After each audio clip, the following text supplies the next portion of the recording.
Hello and welcome to another episode of Weekly Wire. Today we are talking about the question Cubasis for iOS versus Cubase for PC. And the question is, can Cubasis really replace Cubase on a bigger system? How far can you go with Cubasis, or is it just a toy and not a professional tool? So these are the questions we want to clear up today, and here we go. I take you step by step through a song I have produced with Cubasis. The song is called No Justice for the Kids. I have released it in October here on YouTube. And I take you step by step through the parts of the song and through the sections of the song. And how the song was generated and how the song was developed. That's the question we want to clear today. Okay, so we start with the piano melody and the chord progression I had here. And this is the main idea and the focus and the climax of the song, so it builds the chorus. It's a little bit cheesy, it has a certain 80s vibe because of the sounds. And the chord progression is nothing special, very simple, and maybe you know it from songs of Madonna or Cyndi Lauper. I'll show you what I mean.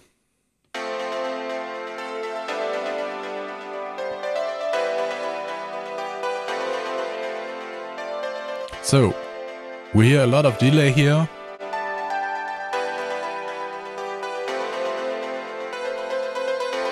A lot of chorus. And the sound is the CP80 sound of Cubasis. The built-in sounds of Cubasis are not that convincing to me, so I like to prefer my hardware sound generators I have here in my studio. But this is the only sound of Cubasis I have used throughout the whole song, and I kept it till the final version.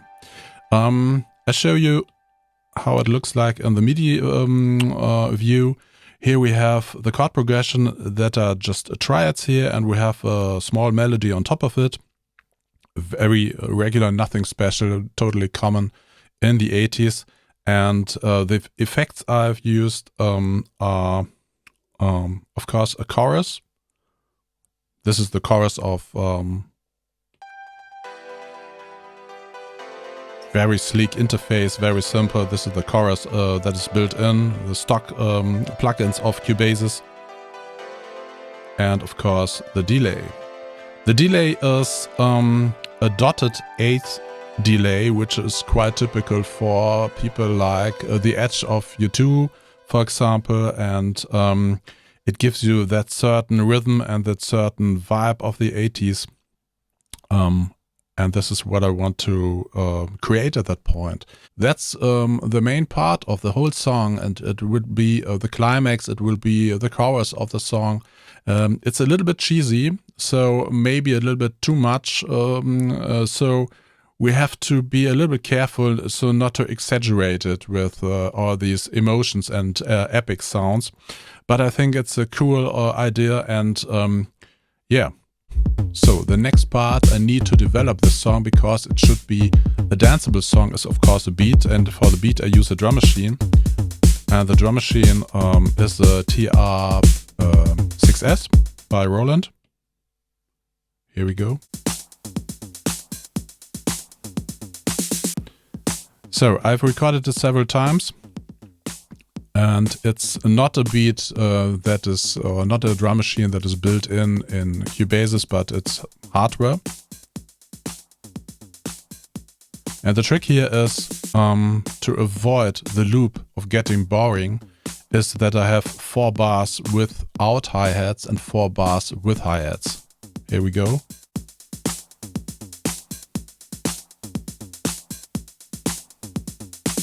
So the hi-hats always go on and off. And that's a little trick I use, especially when I'm producing songs. It can be really annoying when you have the hi-hats or shakers or maracas that go out through the whole song. And if you have it permanently on, it will be really annoying at a certain point. And to bring in some variation for this beat, which is of course totally quantized, it's a machine beat, it's a drum machine, it's the samples of TR909. in this modern Roland drum machine, the TR6S, I use a shaker, and the shaker of course is played by hand and recorded with a microphone. So, and it's always a good idea to create some human feeling when you have an instrument played by hand. And this is also a percussion in the higher frequency range so that you can switch it on and switch it off. So you have always some kind of variations in your beat. And this is all together. The beat and the shaker. The shaker is a little bit out of time, but not totally. Of course, you can correct it a little bit in Cubasis by just cutting it and just cutting out the best part that you have recorded and to push it on the grid. But it will never sound like a machine beat because it's just played by hand. And this is what I wanted to achieve by that. Okay, so now we come to the bass. The bass is the combining instrument between the drum beats and the harmonies. And it's a Squier Bronco, very cheapo instrument, but it's played by hand. It's an electric bass. It's not a built-in plug-in, so it's all handmade here.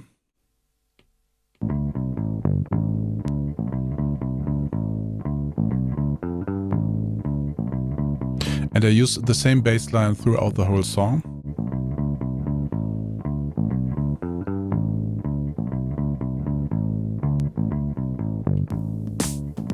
So here comes the beat.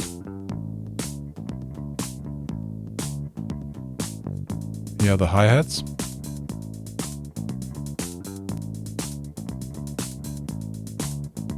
And now the shaker.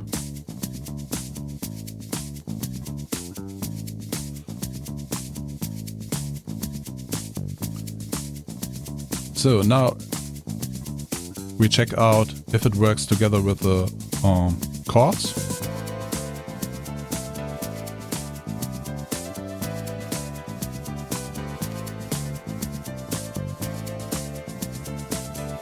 Yeah, quite steady, works together.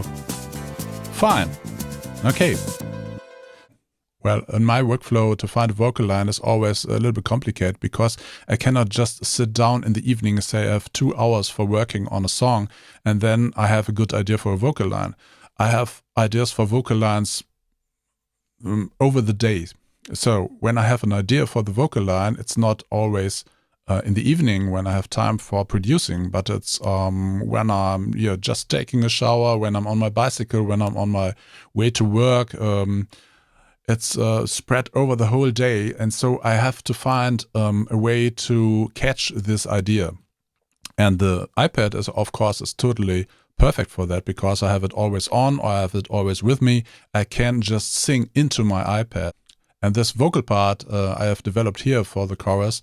The first thing I have recorded in the bathroom. It sounds a little bit boxy and of course not perfectly recorded, but that doesn't matter because it's just for the melody, just to catch the melody and not to forget the idea, right? Okay, show you what I mean. Where the missiles fly, where the rockets explode, and the granite war killing all the family now. Almost saturate, don't you read and understand that everybody to know my in the blood. Okay, so this is an idea I had in the morning in the bathroom and you can hear it, right? And don't think about the lyrics because there are no lyrics that make sense at that point. And the interesting point is that I have the melody and the notes for the chorus here. And now we check it out together with the piano. Where the missiles fly, where the rockets explode, and the granite war killing all the family now. Almost saturate, don't you read and understand. Okay, and now with all the other elements I've developed till now.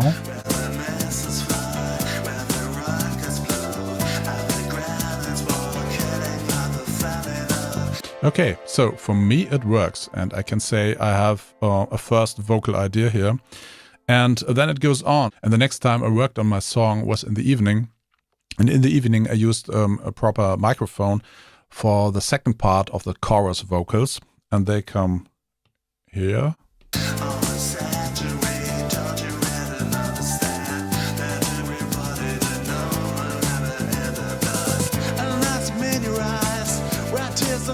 mother's eyes. I'm watching a metal bar, blazing around recreation, and mine's a bit surprise. Just right in the mother's eyes. I'm watching a horn, where there's boundary recreation.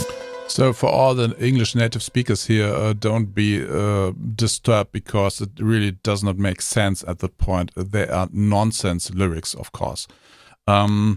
But it's, of course, very important to catch the idea when the idea comes into your mind, because the ideas for vocals don't come into my mind when I'm sitting at 10 o'clock in the evening in front of my computer. So this is just a part of the creative process I have over the whole day. Okay, so now I have a chorus with a bass line, with a beat, with a piano, with two ideas for the vocals. And now we come to the very crucial point of song development, because it's just one loop, it's just one idea for the chorus, but I do not have a second section, I do not have a verse. Or when you are making electronic music, you only have a drop, but you don't have a build-up, okay? So that is what I wanted to develop now. And I started at that point with another piano idea here. The second piano idea for the verse is played not with a CP80 sound, but with a Rhodes sound, and I used my Electro for that.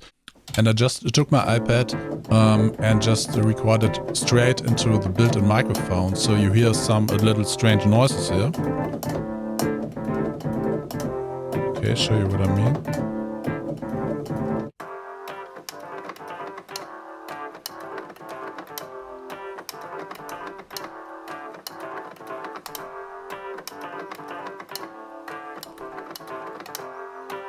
So that's the second part for the pianos, and this part is less epic. It's not as emotional as the chorus part. It's not that big chorus and delay sound. It's a little bit more funky, a little bit more dirty. It has no major 7 constructions or something like that. So it's for me a good addition to the main piano part. And now we listen to the transition between the verse piano and the chorus piano. Here we are. So that's the verse piano.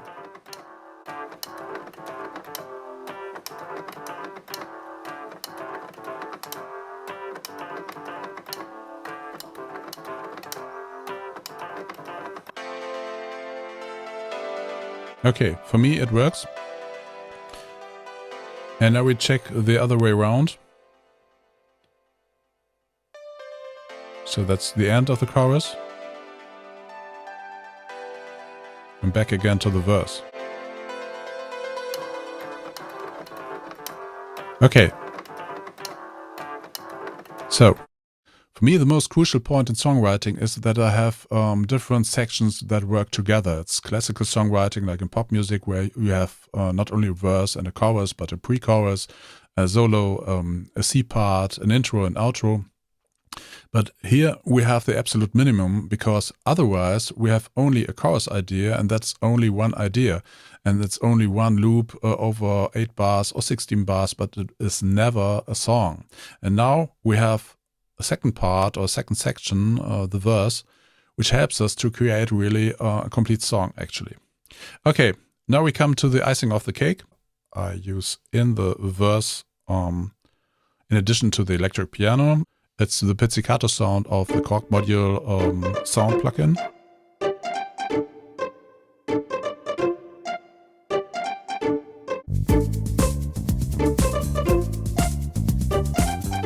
It's the same harmony and the same chords like the electric piano, but it's played in a different way.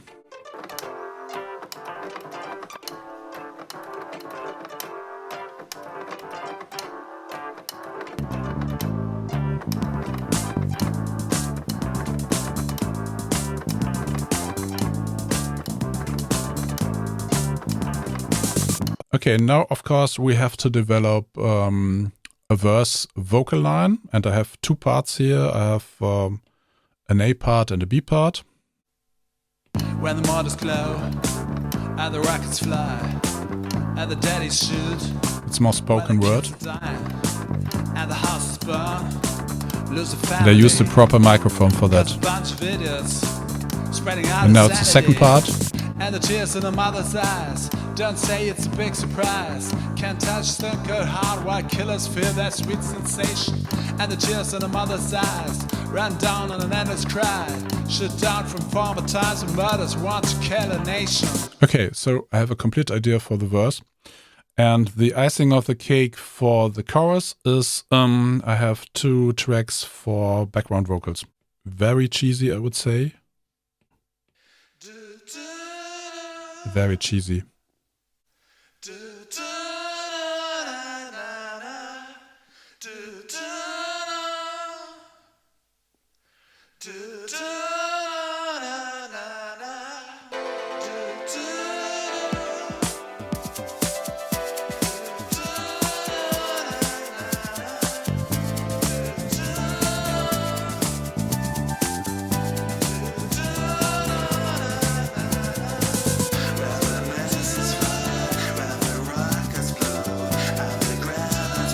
And now I check if all the parts work together really.